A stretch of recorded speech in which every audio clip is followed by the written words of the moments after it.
Hello friends, টেক্সাইং online চ্যানেলে আপনাদের সকলকে জানাই স্বাগতম। আজ ইতিমধ্যেই কেন্দ্রের মোদী সরকার এবং রাজ্যের মমতা সরকারের তরফ থেকে বেরিয়ে আসলো সাতটি বিরাট বড় খবর, যা কিনা দেশের সহ রাজ্যের প্রত্যেক বাসিন্দার জন্য জানা অত্যন্ত দরকার। তাই চলুন বেশি সময় নষ্ট না করে আমরা প্রত্যেকটি খবর বিস্তারিতভাবে জেনে নিই।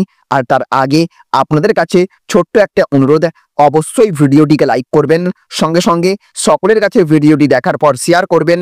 আর যদি আপনি আমাদের চ্যানেলে নতুন হয়ে থাকেন তাহলে চ্যানেলটিকে সাবস্ক্রাইব করবেন।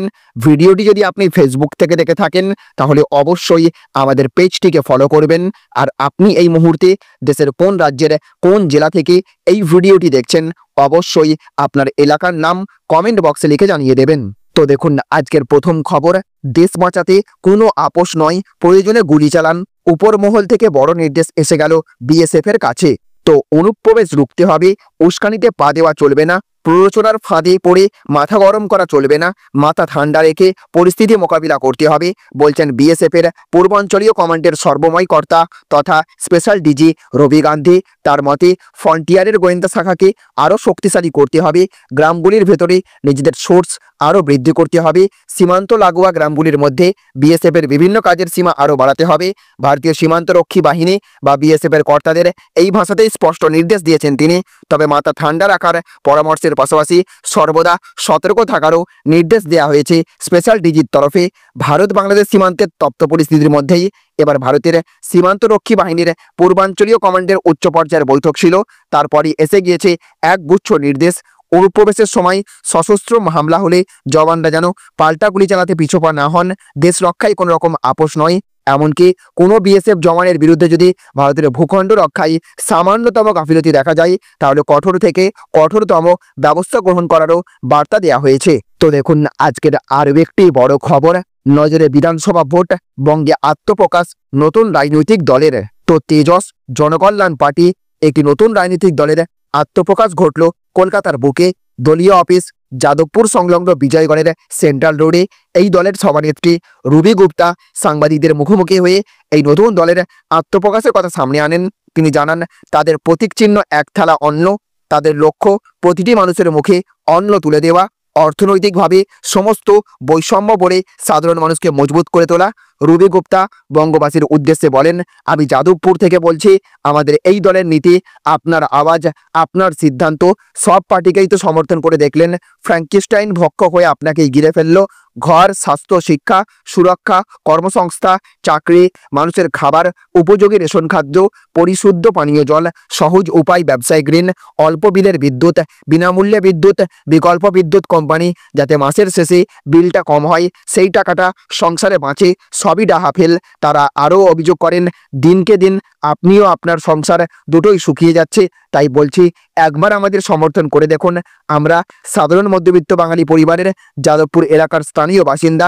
আমি যাদবপুর থেকে বলছি, যা প্রমিস করব তা যদি না পূরণ করতে পারি 1 সেকেন্ডে সমর্থন তুলে নেবেন। কথা দিলাম, একটা প্রশ্ন করব না, কিন্তু একটা সুযোগ দিয়ে দেখুন বদলাতে পারি কিনা। কেন্দ্রীয় সরকারের থেকে আদায় করে পর্যাপ্ত সুযোগ সুবিধা আর সুরক্ষা আপনাদের ফিরিয়ে দিতে পারি কিনা।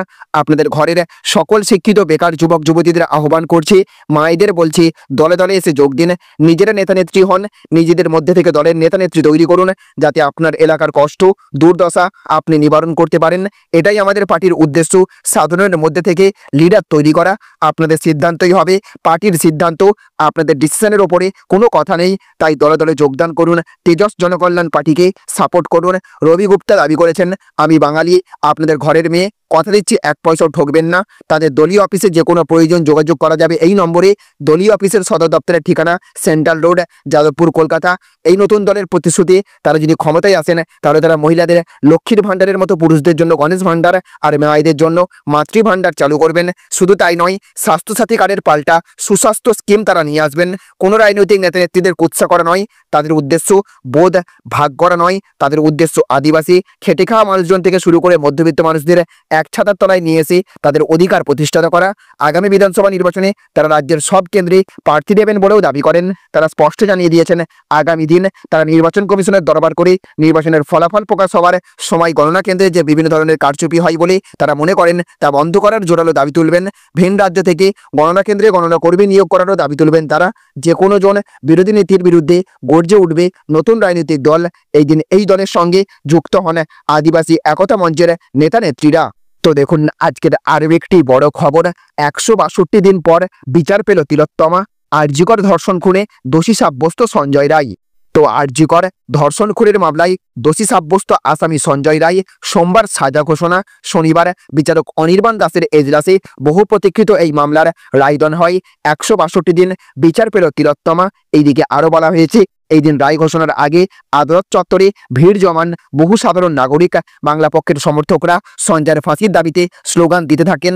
নির্যাতিতার পরিবারের 5 সদস্য আদালত কক্ষে উপস্থিত ছিলেন, তবে সাধারণ মানুষকে আদালত কক্ষে ঢুকতে দেওয়া হয়নি। রায়দানের শুরুতে সঞ্জয়কে কাঠগড়ায় তুলে বিচারক জানিয়ে দেন তাকে দোষী সাব্যস্ত করা হয়েছে। ভারতীয় ন্যায় সংহিতার 3 ধারায় দোষী সাব্যস্ত করা হয় সঞ্জয়কে। ধারাগুলি হলো বিএনএস 64, বিএনএস 66, বিএনএস 103। খুন। সোমবার সাজা ঘোষণা। সঙ্গে সঙ্গে সঞ্জয় চিৎকার করে ওঠে। সে দাবি করে আমি কিছু করিনি, যারা করেছে তাদের কেন ছাড়া হলো? আমার কোনো দোষ নেই, সবাই মিলে করেছে, আমি পাপ করিনি। দোষ করলে গলার রুদ্রাক্ষ খুলে পড়ে যেত। বিচারক জানিয়ে দেন সোমবার সাজা ঘোষণা। সেই দিন সঞ্জয়কে আত্মপক্ষ সমর্থনের সুযোগ দেওয়া হবে।